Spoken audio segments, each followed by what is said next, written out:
એક એવા વ્યક્તિની મુલાકાત કરવાની છે કે જે વ્યક્તિના પરિવારમાં પતિની ગેરહાજરી, બાળક નાનું. મારું નામ લતાબેન પટેલ. હું છેલ્લા 10 વર્ષથી ગાયના ગોબર ગૌમૂત્રથી ખેતી કરું છું. અને તમે જો ચીકુ, આંબા, કેળા, પપૈયા, મતલબ શેરડી, એ બધું મતલબ ભારત દેશના એક ફ્રૂટ આમાં આવી જાય એ રીતનું આયોજન છે. અને મારી જમીનમાં તો કેવું, તમને ઘાસનું તણકલું ઉગાડવું હોય ને તો લોઢાના ચણા ચાવવા જેવી વાત હતી. જ્યારે આપણે ગાય ગામડું ને ખેતીની વાત કરતા હોય, ખેડૂતોના આત્મનિર્ભરતાની વાત કરતા હોય, તો એનું એટલું બધું સક્સેસ મોડલ, જે ખેડૂતો કહેતા હોય ને અમારી જમીન ખારો પાટ છે, આ જમીન એટલી પોલી, એટલી મરમરી, તમે જોઈ શકો છો. આ 100% જમીનનો કાર્બન છે. ઓળખે છે કેમ? ઓળખે છે કે આ તો ગાયું વાળો આવી ગયો, ગાયું વાળો ગાંડો. લતાબેન પાસેથી આ પણ ખેડૂતોએ શીખવાનું છે કે જેટલું પણ થાય તમારું, થોડું થાય, જાજુ થાય, એનું મૂલ્યવર્ધન એટલે બાય પ્રોડક્ટ કરીને જ વેચવું જોઈએ. ખેડૂતોએ બી ફાર્મર કમ બિઝનેસમેન, કેમ આપણે પણ બિઝનેસમેન નહીં બનીએ એમ. આદરણીય પ્રધાનમંત્રી નરેન્દ્રભાઈ મોદી પણ આનો આગ્રહ રાખે છે કે ખેડૂતોની આવક બમણી થાય. આ એમનું પ્રોડક્શન યુનિટ છે, તમે જોઈ શકો છો. નાખો નાખો બીઓમાં તમે. પેલા ચિપ્સ થાય ત્યાં, પછી અહીંયા એને દળી કાઢો, અને પછી એના પેકિંગ કરી દો. કે દરેક ખેડૂતો કમસે કમ એક ગાય તો આંગણે રાખે જ. જય ગૌ માતા, વંદે ગૌ માતરમ. આજે હું સુરત ઓલપાડ ની બાજુમાં મંદરોઈ એક ગામ છે, એક એવા વ્યક્તિની મુલાકાત કરવાની છે કે જે વ્યક્તિના પરિવારમાં પતિની ગેરહાજરી, બાળક નાનું, અને છતાંય ગાય સાથે અને પ્રકૃતિ સાથે અને ગાય આધારિત ખેતી સાથે જેમણે જીવન વ્યતીત કર્યું, અને એની સાથે સાથે આખી દુનિયાને, આખા ગુજરાતના ખેડૂત સમાજને પ્રેરણા આપી એવા મારા ગૌસેવક બેન શ્રી લતાબેન પટેલ. નમસ્કાર, જય શ્રી કૃષ્ણ, જય ગૌ માતા. મારું નામ લતાબેન પટેલ, ગામ મંદરોઈ, તાલુકો ઓલપાડ, જિલ્લો સુરત. અને ખાસ કરીને મારે તમને એ પૂછવું હતું બેન કે તમે, તમારું નામ તો મેં 15-17 વર્ષથી સાંભળતો છે, અને તમે ગાય આધારિત ખેતી, ગોપાલન અને શાકભાજી ને એની સાથે સંકળાયેલા છો, અને પ્રેરણારૂપ કામ કરો છો ગાય આધારિત ખેતીમાં. તો વિશેષ માહિતી અમને એ આપો કે તમે અહીંયા શું શું પ્રવૃત્તિ, ગાય ગામડું ને ખેતીને બચાવવા માટે શું શું કરી રહ્યા છો? નમસ્કાર કિસાન મિત્રો, જય ગૌ માતા. હું છેલ્લા 10 વર્ષથી ગાયના ગોબર ગૌમૂત્રથી ખેતી કરું છું. અને તમે જોઈ શકો છો, હમણાં મેં પાલેકર ફૂડ ફોરેસ્ટ મોડલની શરૂઆત કરી છે. હજુ આ ચોમાસામાં 1 વર્ષ પૂરું થશે. એમાં એવી રીતે છે કે મેઇન ક્રોપ મેં નાળિયેરી લીધી છે. બાકી તમે જોઈ શકો છો, આ છે ને રમેશભાઈ, મેં હમણાં છે ને, બધા એમ કહે છે કે આપણે ત્યાં સફરજન છે, આલુ બુખારા છે, પછી જે વિવિધ જે હિમાચલમાં ને એ બધે થાય છે, એ ફ્રૂટ ન થાય, તો એમાં બી આપણે એક પ્રયોગ કરી જોઈએ કે થાય કે ન થાય, તો બીજા ખેડૂતોને આપણે પ્રેરણારૂપ બની શકીએ. તો એ પણ મેં સફરજન ને એ બધી વેરાયટી રોપી છે. અને તમે જો ચીકુ, આંબા, કેળા, પપૈયા, મતલબ શેરડી, એ બધું મતલબ ભારત દેશના એક ફ્રૂટ આમાં આવી જાય એ રીતનું આયોજન છે આવનારા દિવસોમાં. હમણાં મેં શરૂઆત તો કરી જ દીધી છે. અને બીજું કે અહીંયા મારો બહારથી 1 પણ રૂપિયાનો ખર્ચો નથી. બહારથી હું કોઈ પણ ઓર્ગેનિક મેટર કે કોઈ પણ વસ્તુ લાવતી નથી. ટોટલ મારી ગૌ માતા છે એના ગોબર ગૌમૂત્રથી જીવામૃત, ઘન જીવામૃત બનાવું છું, જાતે જ બનાવું છું, અને એ જ મારી ખેતીમાં ઉપયોગમાં લેવું છું. કે જેથી કરીને આપણે બહારથી કશું વસ્તુ લાવીએ નહીં તો આપણે આપણી ગાય માતા તો જ બચે કે જ્યારે આપણે ખેડૂત ગોબર ગૌમૂત્રનો ઉપયોગ કરે. બાકી મોટી મોટી ગૌશાળાઓ કે પાંજરાપોળ ગાયોને નહીં બચાવી શકે, ખેડૂતો જ ગાયને બચાવી શકે. કેમ કે દૂધ પાછળ નહીં, પણ એના ગોબર ગૌમૂત્ર ખેતીમાં જરૂર પડે છે, એટલે ગાય માતાને આપણે આંગણે રાખવી જ પડશે. તો હું બહારથી કશું જ કંઈ લાવતી નથી. અને મારી બધી જમીન જે છે, અને જમીનની તમને વાત કરું રમેશભાઈ, હા, મેં એવું સાંભળ્યું છે કે આ જે જમીન તમારી છે, આ દરિયાનો કાંઠો છે, અહીંથી દરિયો 5-7 કિલોમીટર જ થાય, અને ખારસ જમીન છે. મેં રસ્તામાં જોયું કે અહીંયા બાવેડા સિવાય કાંઈ છે જ નહીં, કશું જ નકરા બાવેડા જ નથી. છે. અને મારી જમીનમાં તો કેવું, તમને એક ઘાસનું તણકલું ઉગાડવું હોય ને તો લોઢાના ચણા ચાવવા જેવી વાત હતી. એટલે હું તો ભગવાનનો એટલો બધો પાર માનું છું કે આજે ગાયના ગોબર ગૌમૂત્રથી મારી જમીનને આજે નવપલ્લિત કરી છે, તો એ છે ગાય માતાનો પ્રતાપ.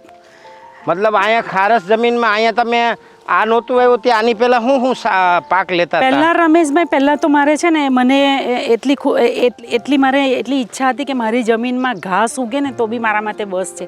એટલે શરૂઆતમાં મને ઘાસ ઉગ્યું ને તો બી મને બહુ ખુશી થઈ. ત્યાર પછી હું શરૂઆતમાં આપણે જુવાર છે, પછી ભાત છે, શાકભાજી છે, એવા બધા 3 મહિના 6 મહિનાના પાકો વાવતી હતી. એ થતા હતા? હા, એ થતા હતા. અને અને માર્કેટિંગ પણ હું જાતે જ કરું છું. મતલબમાં આત્મનિર્ભર કિસાન. અને મારી કોઈ એવી બીજી કોઈ આવક નથી કે જેથી મારી બહારથી આવક છે. મારી જે પણ કંઈ આવક છે એ ખેતીમાંથી જ આવક છે. આ જ ખેતીમાંથી આવક છે. આ સિવાય મારી બીજી કોઈ આવક નથી, બીજો કોઈ એવો બિઝનેસ નથી. મિત્રો, જ્યારે આપણે ગાય ગામડું ને ખેતીની વાત કરતા હોય, ખેડૂતોના આત્મનિર્ભરતાની વાત કરતા હોય, તો એનું એટલું બધું સક્સેસ મોડલ, જે ખેડૂતો કહેતા હોય ને અમારી જમીન ખારો પાટ છે, ખારસ છે, એમાં કાંઈ થતું નથી, તો એમાં એ માત્ર ગાય આધારિત ખેતીથી સારામાં સારો પાક થઈ શકે એવું નમૂનારૂપ ઉદાહરણ છે. હવે આપણી પાસે કેટલી ગાયો છે, ગાયોની મુલાકાત કરીએ.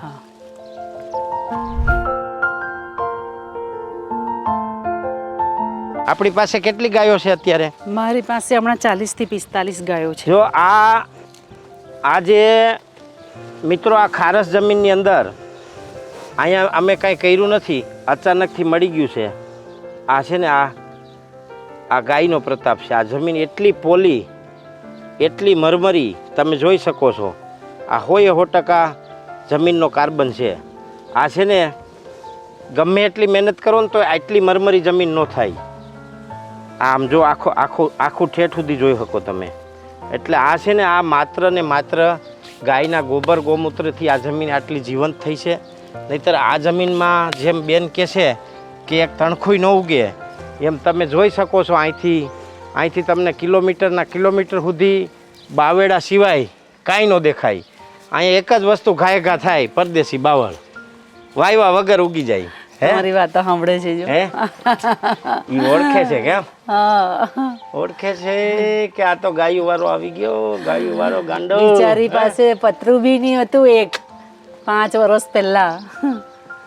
બહુ સરસ. કેટલી ગાયો છે તમારી પાસે?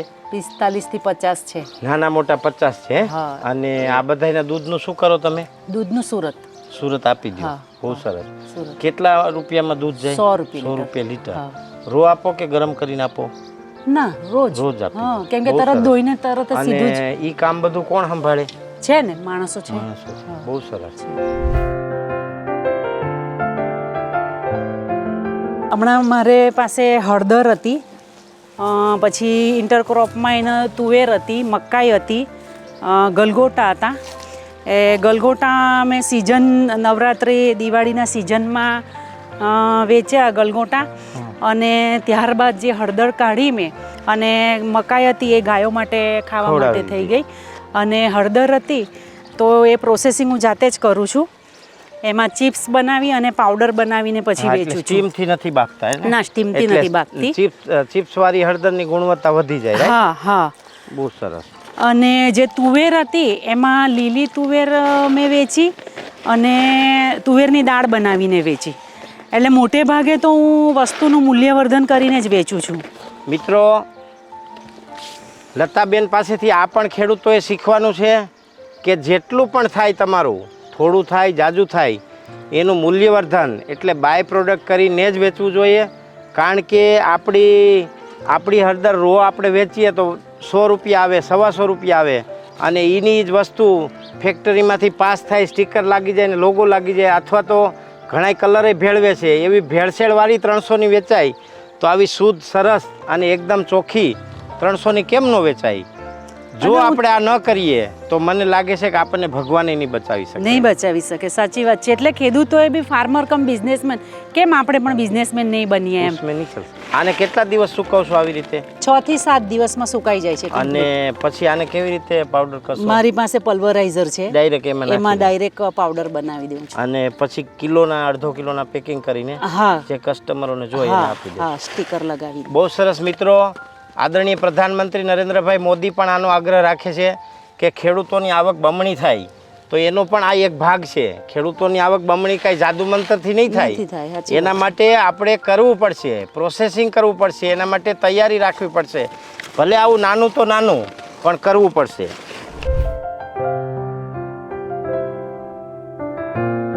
આ એમનું પ્રોડક્શન યુનિટ છે, તમે જોઈ શકો છો. એ પણ ગાયના ગોબરથી લીપેલું અને એકદમ સાત્વિક. અને આમાં અહીંયા એમની દળવાની ચક્કી છે, લોટ દળવાની, એ પણ દેશી. અને આમાં છે ને રમેશભાઈ, એક ડૉક્ટર લોકો છે, એ લોકોએ મારી પાસે જે મધરગાંઠ આવે ને એનો પાવડર માંગ્યો છે. આવી રીતે દળીને, આ દળીને. હા, બહુ સરસ. અને આ એમનું ચિપ્સ બનાવવાનું મશીન છે.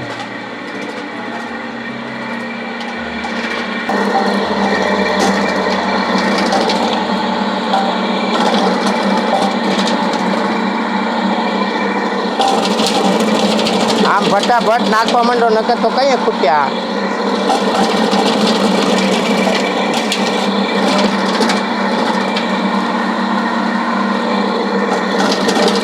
આને છે ને અહીંયા એક ટેબલ રખાય, આનો એની ઉપર ઢગલો કરી દેવાય. એ ટેબલનું મોટું અહીંયા રખાય, એક હાથે ખાલી આમાં આ આખોથી કામ કરે ને એટલું 2 કલાકમાં કામ થઈ જાય. આ મશીનને કાંઈ નથી થતું, તમે આવી રીતે નાખો ને કોઈ. ધીમે ધીમે નાખો, હાથેથી નાખો ધીમે ધીમે.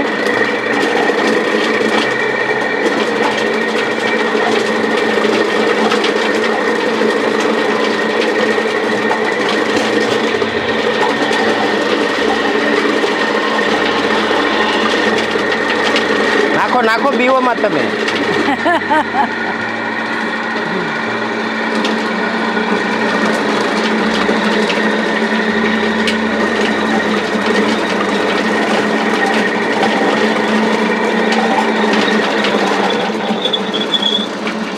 નાખો બીઓમાં. કાઢો તમે, કાઢવાની સાથ રાખો.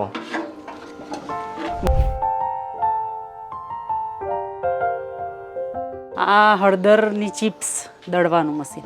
પેલા ચિપ્સ આવી ત્યાં, હા, પછી અહીંયા એને દળી કાઢો. હા, અને પછી એના પેકિંગ કરી દો. હા, બહુ સરસ મિત્રો. આવી નાની નાની મશીનરી માટે ભારત સરકારની ઘણી બધી યોજનાઓ પણ છે, જેનો તમે લાભ લઈ અને પોતાના ફૂડ પ્રોસેસિંગ યુનિટ, પોતાના એગ્રો સેન્ટર ઉપર તમે કરી શકો.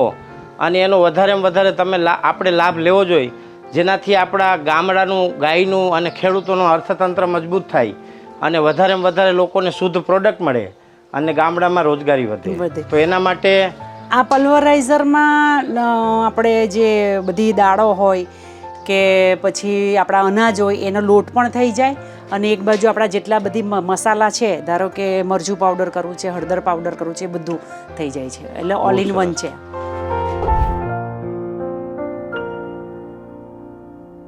તો મિત્રો, આજ હું આવ્યો અહીંયા ગાય ગામડું ને ખેતીના દર્શન કરવા. સુરતની બાજુ ઓલપાડની બાજુમાં મંદરોઈ ગામ લતાબેનનું ફાર્મ છે. અને લતાબેનનું ફાર્મ આપણે જોયું.